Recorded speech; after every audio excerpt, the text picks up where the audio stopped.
Bismillahirrahmanirrahim, shikues të nderuar ku do qeni, ju përshëndesim me selamu alaikum wa rahmatullahi ta'ala wa barakatuhu. Jemi me emisionin javor I cili realizohet në studiot e Bashkisë Islame të Republikës së Kosovës, emision I titulluar si Fikhu Hanefi, dhe si çdo javë me profesorin e nderuar Mustafa Veti Havollin trajtojmë temat që kanë bëjnë rreth kësaj shkence, shkencë jashtëzakonisht e rëndësishme faktikisht në fenë tonë islame. Meqense është sot pjesa e tretë e emisionit që ja kemi kushtuar sunetit si burim I fikut Hanefi, dhe në emisionin e kaluar kemi folur rreth ndarjes së hadithit që ka një peshë jashtëzakonisht madhe në si burim I fikut Hanefi, dhe kemi përmendur atë ndarje në 3 grupe, në 3 pjesë, pra si hadithi mutawatir, meshhur dhe ahad.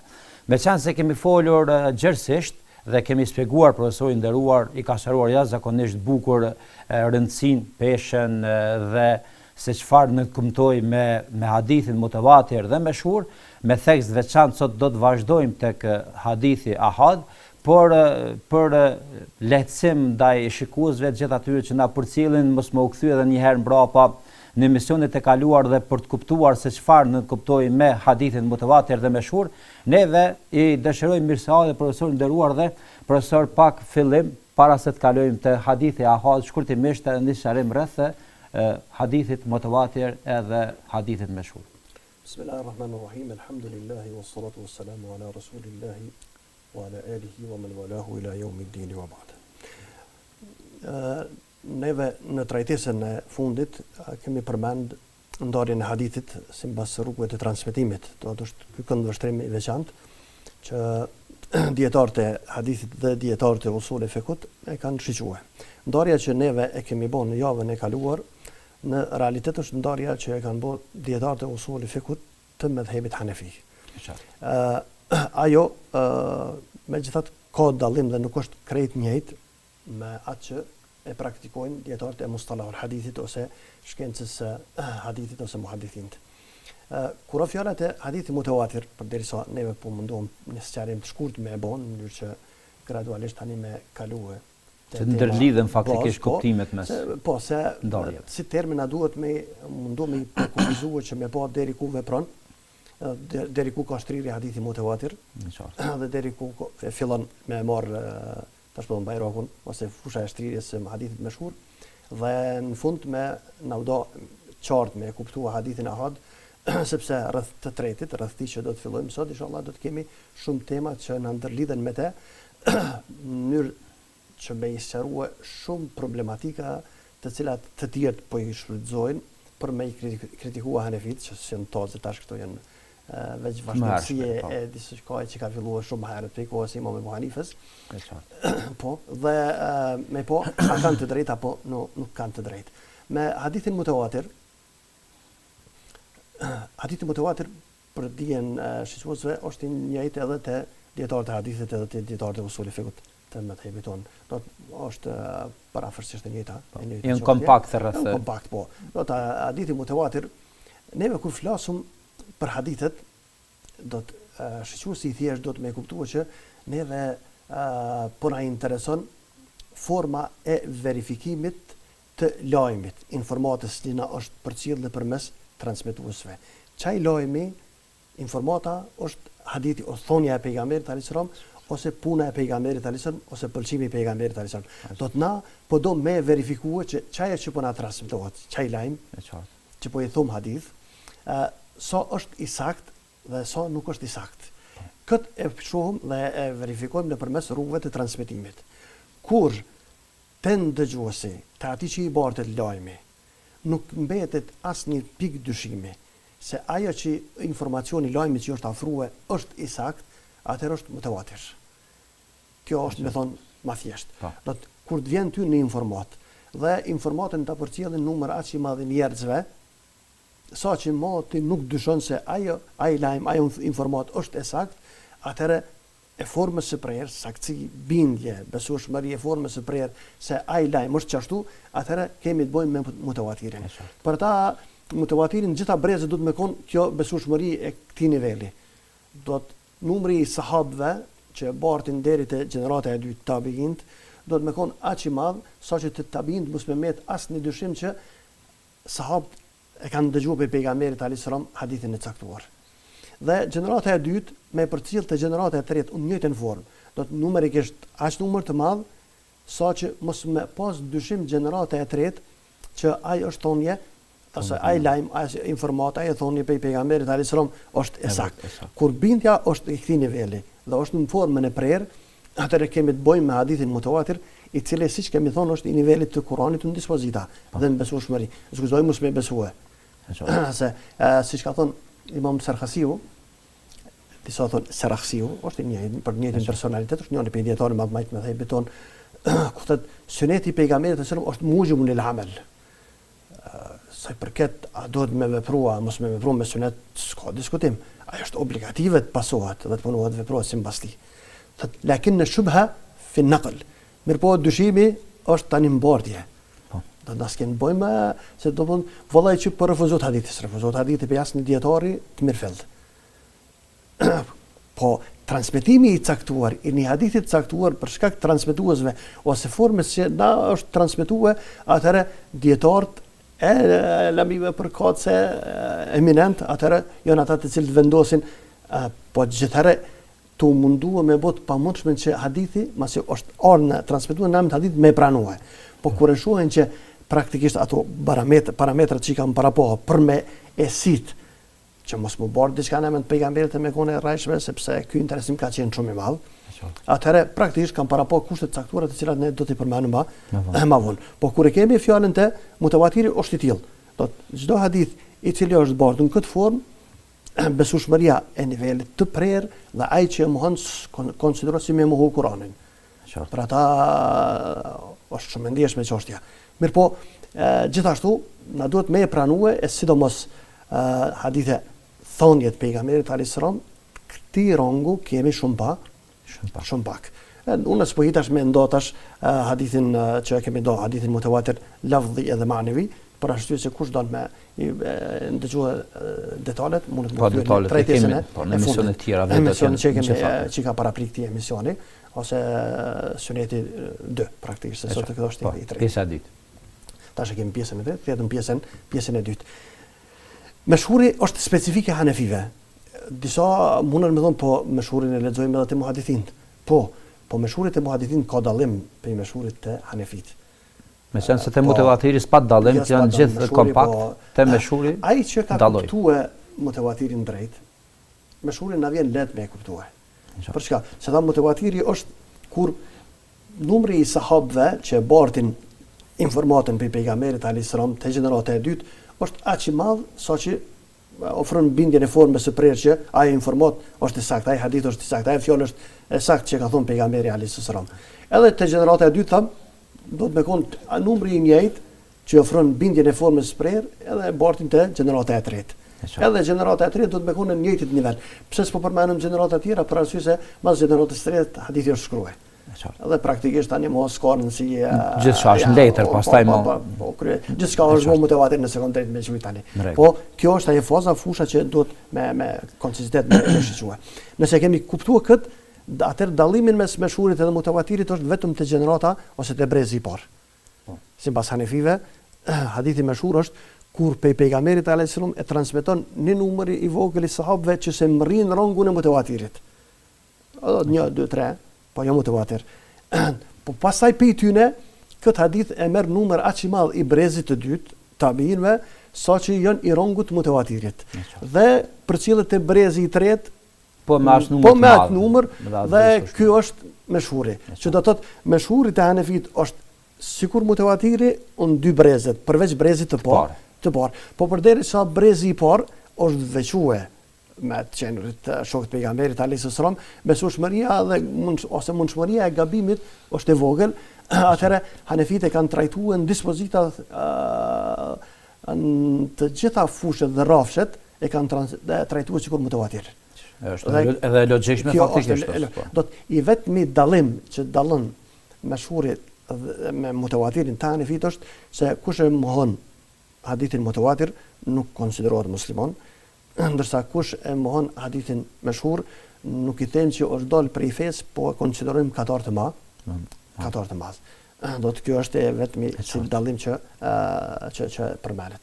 Dhe na gradualisht po kalojmë te hadithi ahad. Po te hadithi ahad. Atëherë me çan se i boni këto dy dallime, profesor tash tek hadithi ahad, në sharim çka quajmë hadith ahad.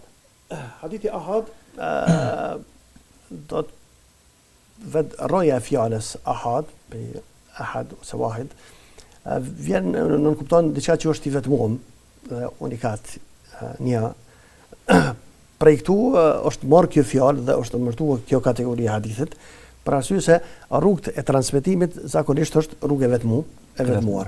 Ose në njërin prej këtyre tri brezeve që i përmenum kemi veç një transmetues. Do të praktikisht në njërin prej hallkave të rrugës së transmetimit përfundon numër i vogël i transmetuesve, një ose dy, ose numër që nuk e realizojnë mbërrin rangun e mutawatirit që kemi përmend më herët. Ky është praktikisht hadithi ahad. Hadithi ahad normalisht te dietarët e hadithit, edhe këtu ndoshta ka pas nevojë pak me boni sqarim se hadithi ahad me shanse folën pak i ka 3 nëndeg. Po. E prej nëndegëve të dietarët e hadithit tash, nuk flasim të Hanefit, përmendet edhe një meshhur ose el Mustafid, i cili nuk është i ngjajshëm me meshhurin të Hanefit. Do të praktikisht kur i lexojmë librat e shkencave të hadithit, të dietarët e hadithit të muhaddithin, e gjojmë ahadin me këto 3 ndarje, e gjojmë ahadi gharib, ahadi aziz ose hadith al-aziz dhe al-hadith al-mashhur. Kur fjalat e al-hadith al-ahad al-gharib, hadithi ahad gharib, është ai që në rrugën e transmetimit është me në rrugë transmetimit transmetuar hadithi ose në njërin prej zinxhirësh hallkave të rrugës së transmetimit kemi veç një transmetues të vetmuar. Do të ka deri në limitin minimum dikun hallka e hadithi i tillë quhet gharib. Ndërsa hadithi al-aziz të dietarët e hadithit është kur është transmetuar me 2 rrugë transmetimit, ose në njërin prej hallkave numri është zvogëluar çella do qoftë ajo në 2 transmetues. Dhe hadithi mashhur është kur e kanë transmetuar hadithin 3 transmetuese më shumë në njërin çellën do prej hallkave të transmetimit. Do të kemi garibin me një transmetuese më shumë, po normalisht kët defekt tash spejton defekt, po këtë kush do të mi pas gjithçysh. Se nëse në gjitha hallkat e kemi mas pakti 2, atëherë më nuk është garib, po është aziz. E nëse dikun i ka mas pakti 3, ose gjithmonë 3 më shumë, atëherë del meshhur.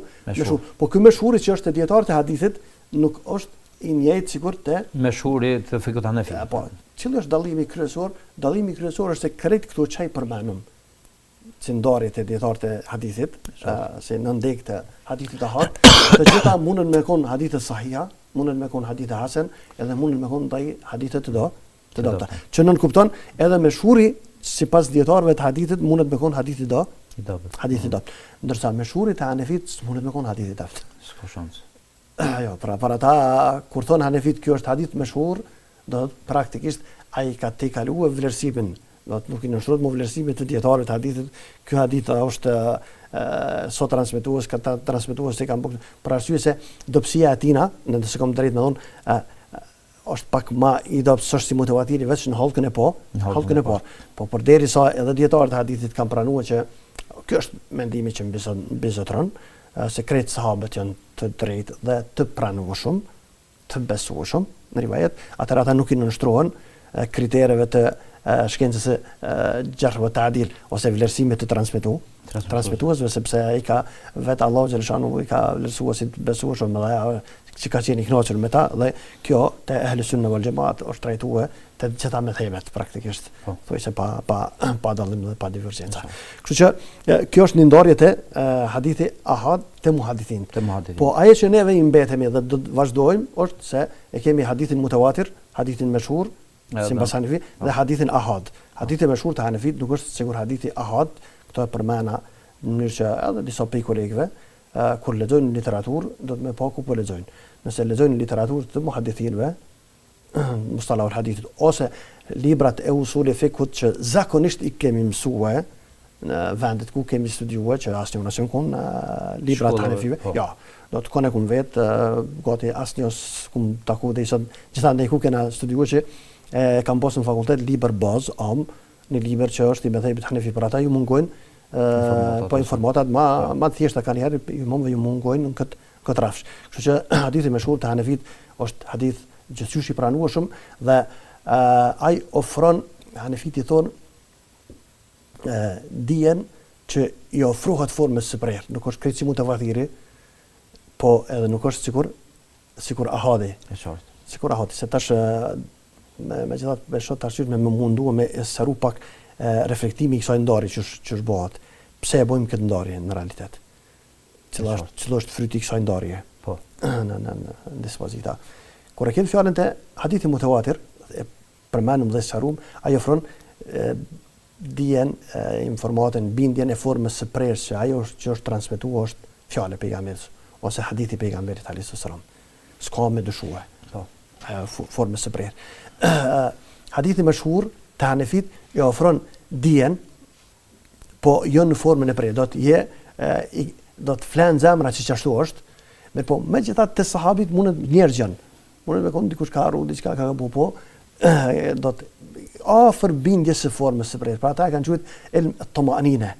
Dia që qetson se informata që të është ardhur është ashtu që është ardhur. Ndërsa hadithi ahad te shumica dërmuese e dietarëve, edhe të fikut, edhe të hadithit me përjashtim dhahirive që janë kon numër i vogël, e tash kanë filluar më ngjall nëpërmes shkollës me quajt selefiste bashkëore.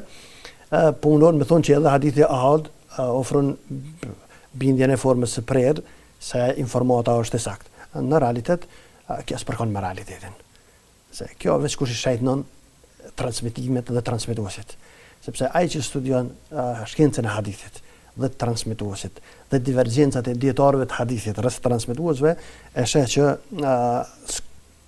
kjo ofron atë që quhet ghalabatu dhann ose dhann al-ghalib, kurse si bindjen që ajo çështje ose ajo është hadithi formës së prerë ose është fjalë e pejgamberit ose në formën e prerë. Çka nën kupton kjo? Kisha pas shef tri terme që zakonisht përdoren të dietarët e usulit fikut, përdoren edhe shkenca të tjera, si do mos dietarët e hadithit me i sqarua pak më mirë. Kemi shek, dyshimi. Dyshimi, tash po them me gjuhën për me thjeshtuar çështjen, është kur neve për një çështje të caktuar jemi 50-50. Da vjen një lajm, a ka ndodhur, s'ka ndodhur, jemi 50-50. 50% mendojmë që s'ka ndodhur, 50% kjo është shek. Kur te i kalohet 50%-shi, atëherë në cilën onë që shkon, 50%-shi është e dhënë. Kur i ofrohet bindjes, quhet e dhannul ghalib. Nëse jetë nën 50%, atëherë është el vahn. Të janë terme që duhet me i njohë se me i precizu se tani s'po dim për çfarë po flasim. Definicionet si nuk i kapum drejt. Atëherë na po flasim kanë herë shpeshherë shoh që ka divergjenca rreth çështjeve të caktuara e asnjëri aseti s'e të këshyr çështën pe identit kanë të vështrim. Normalisht që nuk dalin në pikë të caktuar. Sigurisht. Se unë nëse këshyri ka lindja, edhe ai këshyr ka perëndimi, edhe thon vallai s'po perëndos lindi dielli ose lindi dielli ai thotë jo valla s'lindi. Pas s'lind se ti e ka këshyr ka perëndime. Do të çështën do të më po, pe identit kanë të vështrim kur e shohim kët, kur termet që i përdorin dietarët i kemi pak më të qarta. Në rastin konkret do të kur vahni edhe e shekku, edhe e dhannu, edhe e dhannul ghalib, edhe l'yaqin. Apo më rëshaja. Ose el ilm ad-daruri që e quajnë disa prej dietarëve të usulit fikut. Vahan kur është se lajmi që të është ofruar je më pak se 50% që është i saktë. Kur je 50% mendon që ka ndodhur 50% atëherë është e shek. Kur kalohet 50% është e dhann. Se kanë do dhannin po mendojnë që është e dhanni që është përdorur në Kur'an, inna dhanna la yughni anil haqqi shay'an, s'ka lidhje me dhannin që përmendëm këtu. Ana do të flasim për terminologji tjetër, tash nuk po flasim për kuptimin gjuhësor të fjalës. Po kuptimi terminologjik. Do të mi 50 është dhann. Kur thonë dhannul ghalib, praktikisht ju ka ofruar e ka kaluar 80%, në se kam drejt me që është thua, dhe ju ka ofruar 100% dhe në këtë rast na kemi të bëjmë tash me hadith i cili për ata kanë thënë krejt dietarët, hadithi ahad edhe pse nuk ofron bindjen e plot se informata është saktë që ka pejgamberi se mundshmëria edhe pse kena kçyre, kena tjerë, kena sit transmetuesit edhe sa na kanë dalë krejt para kushtit që në rregull është, megjithatë ata janë njerëz, dhe shumë përderisa gjeneratat e para hadithi nuk është shkruar, mundësia e harresës dhe elshimet e mos kuptimit drejt është e madhe, sidomos kur shumica e transmetuesve të gjenerata e para, sidomos e dyta e treta nuk kanë qenë shkollum. Ndoshta këto thonë dietarët e Ibn Ibn Hajeri, kur thotë pse s'u shkruan te gjeneratat e para hadithit, për arsye se shumica e transmetuesve kanë qenë analfabet.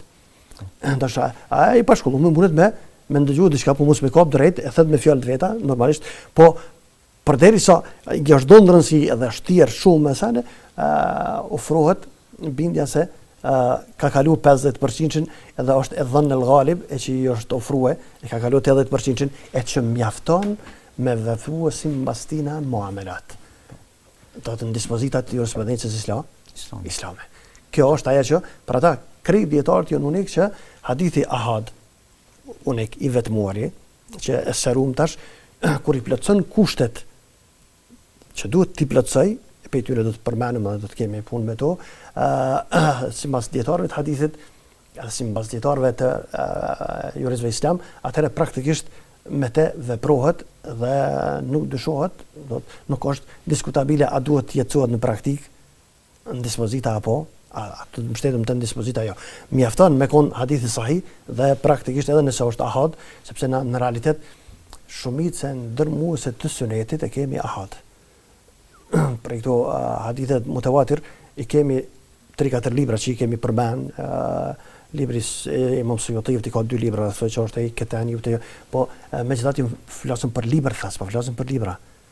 Edhe pse shumica e haditheve që janë përmena aty si mutawatir thjesht si kanë pranuar. Ose janë marrë pe transmetive pe sahabëve në librat që janë dorës 2 dhe 3. Kështu që si që në Khatib al-Baghdadi, Imam Bayhaqi ose që nuk janë të librat e ato që janë burimore dhe që i kemi bazike në shkencën e hadithit. Për ata janë të bue rivajete veç me thonë që valla është transmetuar pe aq shumë transmetuesve me e kap kriterin e mutawatirit. Bile mutawatir në fjalë, lafdhi, sepse do të praktikisht tregona mos me thonë mos gjojmë sa numër shumë të vogël. Zakonisht përmendet si shembull hadithi men kadhaba alayhi mutaammidan falyatabawa maq'adahu min an-nar. Është hadithi që si shembull krejt dietarëve e hadithit ose mustalahu hadithit e përmendin si shembull se është vështirë me gjet. Po thonë çështja e praktikave. Kuptimi është ai që gënjen. Kuptim tani na kem hadithe.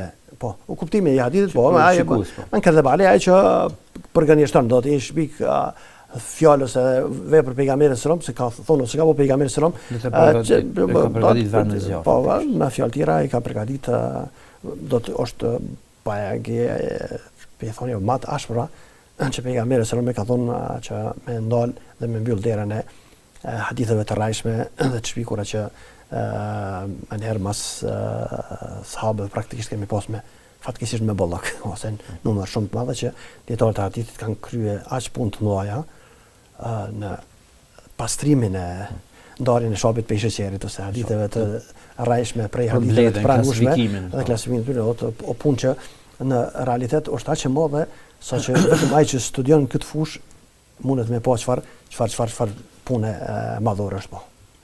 Profesor, me qenë se tash faktikisht i sqaron 3 kuptimet rreth këtyre 3 ndarjeve të mutawatir, mashhur dhe ahad. Cili është dallimi praktik tash faktikisht mes këtyre 3 kategorive? Është tash një fushë e veçantë që na jep një kuptim më të madh. Po, ajo punova me sqarue që do thotë në reflektimi që këto 3 grupe ose ndarje, kjo ndarje bën është se hadithi mutawatir ofron bindjen e formës së prerë. Hadithi mashhur ofron bindjen gati të formës së prerë. Dhe hadithi ahad ofron supozimin i cili është afër bindjes. Do të ka kaluar si thon 50 edhe shkot. Po megjithatë ahad. Do të për ata kur i lexojmë këto terme, praktikisht do të më ditë që nuk ka dietar që refuzon një hadith mutawatir. Ose s'ka dietar i cili refuzon një hadith mashhur i cili plotson kushtet e mashhurit të Hanefit, jo të dietarët e hadithit. Ndërsa te ahadi ka plot dietar që e kanë refuzuar transmetime, se kur thonë hadith po kujtojmë që është hadith. Ai problemi është që ai se beson që është hadith, për arsye se kriteret nuk i ka plotësuar si mbas tina. Dhe këto divergjenca në kritere dhe në kushtzim të pranimit të hadithit ahad, kush nuk ka thonë në dy javë që hadithi ahad duhet pranohet veç ashtu. Tha dikush ka transmetuar filoni është. S'ka, se këta po thonë Hanefit e kanë kushzuar, por ata e kanë refuzuar numër të madh. Jo, krejt dietarët e hadithit e kanë kushzuar pranimin e hadithit. Ahad. Ahadi do fjalë, se tjetër do të praktikisht atë duhet me pas kujdes kush po ja ofron si informat, si hadith. Për ata kur them është transmetuar, më mirë është me i thon është refuzuar transmetimi e jo hadithi se hadithi edhe pse shumë pa vend dietarët e hadithit e kanë quajtur edhe hadithin e rrajshëm hadith. E kjo ka njerë po tingëllon keq pastaj. Po vron shumë. Jo që po vron keq veç, po te lexuesi i thjesht fetari mirë, muslimani mirë lexon, po edhe hadithi edhe refuzo hadithi. Po mërshë, se ka njerëve, ka thonë pejgamberi u kryum. Jo ka thonë pejgamberi, e tani u vlerësu hadithi. Po është vlerësu hadithi, do të me po, i plotson kushtet e pranueshmërisë ajo. Po këto kushte të gjithë i kanë para po, e kanë kushzuar, siç do të flasim. Ahadin s'ka kush për këto, Imam Buhariu thotë se është transmetuar për tina se ka thonë i kum ditë 300.000 hadithe, 200.000 të rrajshme, 100.000 të sakta ose të pranueshme. Praktikisht është dy fishi e asaj që i ka ditë për haditheve të pranuara. Flasëm për numër shumë të madh. Po kush në dy javë nuk ka thonë që Buhariu është anti-sunet. E ka se është hazëm i sunetit, armik i sunetit. Pse i ka refuzuar 200.000 hadithe. Po hadithe të rrajshme, po mirë, ai ka vlerësuar si të rrajshme. Pse? Sepse si kanë plotësuar kushtet që ai ka menduar që duhet me i plotësue. Vallai i ka ditë për mbos shkafit, mbos kushtet që ai i ka plotësue. I ka para po për pranimin e hadithit. I ka vendosur faktikisht. I ka vendosur po, e që ato normalisht sa i pori që ka qitë ato kushte. Po është petrollë që i ka praktiku. Sa ta dietarët tonë kanë praktikuar kur i kanë transmetuar rivajetet, po kërkush nuk i ka parapri që me thonë vallai sot dietarët e hadithit përpara i ka interesuar me e transmetuar hadithin në bërë të gjenerata tjetër. Edhe ato që u konë i pranueshëm dhe ato që s'u konë i pranueshëm. Pranueshmin për me vepru si mbas tina, jo të pranueshmin me tregu që mos me punua me te. Me konë një qartë, po. Kjo profesor konë përgjithësia pastaj që ka lind si shkak i regjistrimit të haditheve. Po, për ata është dashur me ndje këto kushte transmetues sepse po vjen koha për me regjistruar. Definitivisht po edhe një sen tjetër që dietarët e hadithit gjeneratat hershë, imam të mdhaj. Tash po flasëm për shekullin e dytë dhe shekullin e tretë që është shekullin e tretë dhe shekullin e jartë e hadithit. Imam të mdhaj të kësaj kohe që jo kemi borç praktikisht kretë ajo dije që është bo edhe është donë, ai kontribut për me veçue hadithet të pranume, jo të pranumeve, kretë ta djetar dhe kjo fazë, student e kësaj kohë, në zonë sa të këtyre djetarve, nuk kanë mujtë me marrë me men, që ka me ardhë një kohë, kur dikush që studion shkencat islame e lexon hadithin, ose rrugën e transmetimit hadithit, dhe s'është në gjendje në bazë të rrugës e transmetimit hadithit me e marrë vesh që hadithi është i pranueshëm ose i pranueshëm. Do na po flasim për këtë kohë kur tullabul ilm, studentat e shkencave islame, sidomos fikut e hadithit e usulit e tefsirit, për ata këta janë mjaftuar me përmendjen e hadithit duke e përmend rrugën e transmetimit. Dhe ai ka dokë që e ka kryer emanetin e vet. Se ai kur ta kum treguar rrugën e transmetimit, sikur e kom ik barën prej vetes dhe të më kallëzuar që kjo është hadithi. Ta ka qelë rrugën? Po, se ti do është me ditë, me njoft transmetuesit. Ata s'kanë mujtë me morë me mend që vjen koha kur transmetuesit nave që lexojmë se emra dhe se dim kur gjë për ta. Për ata ç'a bëjmë tash librat që i botojmë të rejat, shkojmë edhe ja u hjekum rrugën e transmetimit. Shumica për librave që janë botuar tash, ç'a kena bo, e kena shkurtuar valla librin që mos më boshëm me gjatë. Ç'a kena bo, e kena shkurtuar tefsirin e Ibn Kathir. Ç'a kena bo, i kena hjek krejt rrugën e transmetimit. Pse? Sepse neve jo që si morëm vesh, po lodhëm duke i lexuar emrat. Na tash po flasim për ma shumë se 95, mos them 99% të atyre që merren me studimin e shkencave islame. S'po flas për ata që janë jashtë këtij rrofshi. Këtë drejtë që na ro. Dorsa te ta u kun për ata është kun koha është përmend rruga e transmetimit, hadithi është ditë çfarë është, i cili nivel, ai pranueshëm ajo. Tash Buhariu është i pari që ka veçuar tash. Dhe ka përzgjedh hadithet që i kanë plotësuar kriteret e hadithit të pranuar, sahih, dhe i ka për herë por kemi të veçuar një libër në cilin që transmetuar gjithçka që është ndëgjuar ose çka dietari ka transmetuar pe mësuesave të tij. Ma herë pe shujuhve, po i ka përzgjedh vetëm hadithet të cilat janë të pranuara praktikisht për me sipas tyre. Mirë. Profesora, po na i përmend tash kushtet e ahadit tek fikun e fi? Dietarët kur thashë gjithë kanë para po kushte. Po. Sipas këndvështrimeve të tyre. Po, hadithi kushtet nuk janë korandas me syne. Po, në atash po, sigurisht se këto janë, kjo është shumë me çështjeve që të shumë prej trive tash fetarve, këto gjeneratat e vonshme, që i ndonë mas sunetit. Ka një ko, do po të kuptimet gabura të nivelit që konsiderojmë shumë tronë. Gjithar ka thonë filoni hadithi sahih për morën si formë prerë.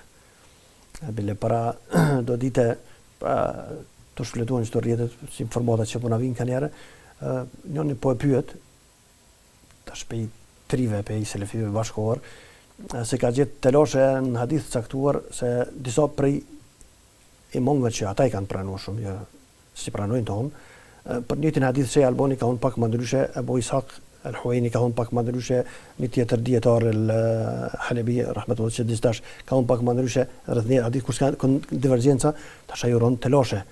Sa ti nëna është i vërtetë sahih. Po, jeto tonë këtaj ko imam xhollor që ju beson, që është për cilat latina, veç këta s'ka tjerë. Edhe tash, po edhe ata për të njëjtin hadith kanë dhënë mendime të ndryshme. Tash po vetet njëri prej dietarëve bashkëkohor tyre. Çfarë më bën raste të tilla? Kur ta xhollor ton për të referenca tona vlerësojnë, po, vlerësojnë njëjtin hadith me vlerësime ndryshme. Tash ka njerëz që mund të plotësa që vallai komi thonë që ky është më i zoti se këta dy tjerë. Po jo, ata ijtihedu, kanë bërë ijtihad në vlerësim, edhe ai mbos të elementeve ka parapo që hadithi është i pranueshëm. Po Abu Ishaq al-Huwaini që është imam i tyre tash në Egjipt, kanë vallai hadithin nuk i plotson kriteret, s'është i pranueshëm. Me cilën do pej mendimeve nuk ka kur një telosh se gjithë kanë bërë ijtihad. Po që kjo është ajo që po thonë në fek, gjithë kanë bërë ijtihad. Ai e ka studiuar çështjen dhe ka menduar që mbas argumente që i ka para vetes do të me dalë me çit mendim. Imam Abu Hanifja ose Malikit kanë vallë pak më ndryshe se që ky element që ky argument s'po na mbush ose se kena po pishti konvërshtrimi, dhe ka dalë me rezultat pak më ndryshe. Pra ata i thon secili mbas të metodologjisë ijtihadit që e ka ai, është çaj rezultatin aty që më është i pranueshëm me çështja smundet me kon pe çështjeve që janë bazike dhe të formës së prerë, që ka argument që kur ka argument formën e prerë, s'kem teloshe. Por ata këtu kemi ijtihad në pranin të hadithit. Ky ijtihadi është tek dietarët e hadithit. Edhe gjeneratave, jo veç kjo gjenerata e trive që si tek Abdul Kadri, Allah e paqëmshirua dhe ke muhaddith, dhe ke neve po na thon muhaddithin, dhe ke për arsye se kërkosh po merret me hadith, kanë me veç na. Se s'ka lidhje me na dhe nuk e kemi gjithatë gradë. Ja, me muhadithin që se disa pej tyre kanë pas filluar po do muhadithin bashkëkor i kanë pasit për mi Buhariun apo më thënë. E kur duren tani gabime me shumicë edhe ai vehni gabimet që janë në 50% që i përmenëm u paraqit më të madhe, atëherë edhe kundërshtime të nakudat el-wadihat, atëherë po që jo, këta dietarët të kësaj kohe praktikisht marrin edhe mundën me emitua dietarët me përzgjedhjen njërin prej mendimeve në vlerësimin e haditheve të dietarët më hershëm, po nuk kanë forcë mas 14 shekujve me fiksuar me që kjo është sakt ka unë pejgamber, që tjetrin sakt e ka unë pejgamber. Besoj tani dolim të loshe që kanë po musliman 14 shekuj që se kanë ditë këtë vlerësim që është dhonë tash në këtë kohë. Po ai që deshta me thonë, po ai që deshta me thonë është se mbas të elementeve dhe kushteve që është kushzuar edhe këta vetë që voton na veç sunetin e pasojmë, praktikisht kanë telashe për arsye se shumë pej transmetuesve muslim shumica janë që dietarët e hadithit kanë mendime ndryshme rreth vlerësimit të tyre. Pastaj në rrugë transmetimit ka dietarë të cilët kanë vlerësime të ndryshme në atë se është filan transmetuesi është takuar me filan transmetuesin ajo. Ka njerë kem problem me përzgjedh emnin i cili është i kem 10-20 transmetues me të njëjtin emër. Kur ata janë kohët për afërt kur kanë jetuar kem shumë telash, është precizitet tani maksimal me zgjedh cili prej tyre është në rrugën e transmetimit. Nëse kem ne Abdullah ibn Fulan, edhe e gjojmë 20 Abdullaha me emën edhe mbi emën të njëjtit, po më na dole edhe baba dhe gjyshi njëjtë, atëherë kem shumë telashe të mëdha. Atë do të më i marr secillit me po pe kujt e ka marr hadithe, koni ka pas mësues dhe koni ka pas nxënësa, më munduar që me kthyer në rrugën e transmetimit po apo në trenin e po më pas më shumë se një që kanë pas njëjtit mësues dhe njëjtin nxënës. Por seri vjen do të praktikisht kanë herë vimun çështje që zën kur fare elementi, vetë do të më na marr mendja. Valla po më marr mendja që ky është çka transmetuesi, përderisa që ky është i pranuar. Po ai tjetri muhadith ka thonë jo, valla kjo është i ka flet zamë. Po i ka flet se është tjetri personalitet, ai tjetri është i dopt. Edhe hadithin e ka konsideruar të dopt. Të dopt. Do të krejt punisti. Ishte për ata krejt kushtet që po mendoj se sot bëjnë kushtet për javën e ardhshme që mos me pas shkputje. Do të përmendim kushtet që i kanë para po dietarët e hadithit që hadi me koni pranueshëm dhe kushtet që i kanë para po dietarët e mëdhëbit ton që ahadi me koni i pranueshëm. Dhe kemi me pa që kushtet që i kanë para po muhadithin praktikisht koordinojnë, janë nuk di, korespondojnë me profesionin e tyre, fushën e studimit tyre, dhe kushtet që i kanë para po juristët islam, fukahaja, hanefit sidomos, praktikisht janë kushtet të cilat flajnë, korespondojnë me qasjen e fukahave. Se është sigur e muhadithinve, se muhadithit e intereson fundit me dal me rezultat hadithi pranueshëm ajo. Fakihit i intereson që është me punu me atë hadithin. Tash nëse hadithin ai do të merret më shumë me metnin vetë fjalën e pejgamberit, se sa me rrugën e transmetimit, edhe pse jo gjithherë. Për ata hanefit kanë para po kushte edhe në rrugë transmetimit që do të më plotësuar shtesë, përveç kushteve që do t'i përmendim të dietarëve të hadithit dhe kushtet që do të më plotësuar metni ose vetë ajo hadithi i transmetuam, fjala ose vepra e pejgamberit alayhis salam, në mënyrë që kur i te i kalon dy fushat ose dy testimet, atëherë hadithi deli i pranueshëm. Dhe veprohet sipas tina, wallahu a'lam. Atëherë, profesor, na metën edhe disa çështje me i sqaru, po do t'i ndërlijmë inshallah në emisionin e radhës. Ju shikues të nderuar, a ju kërkojmë dije sepse kjo është një shkencë që profesori e ka bën jetë do thot me shkoçit, edhe për herë të parë në ekranet ose publikisht që sqarohet kjo shkencë se si ka ardhur deri tek neve sot, është pra me profesorin e nderuar Mustafa Diavollu, kështu që na mirë kuptoni për gjitha këto terminologji, thellësi në argumente, sepse është hera e parë që do thotë shqiptarët besimin islam i afrohet shtjellimi i kësaj shkence në mënyrë kaq argumentuese dhe precize. Deri në emisionin e radhës ju përshëndesem dhe ju lëm në mëshirën e Zotit kudo qeni. Wassalamu alaikum wa rahmatullahi taala wa barakatuh.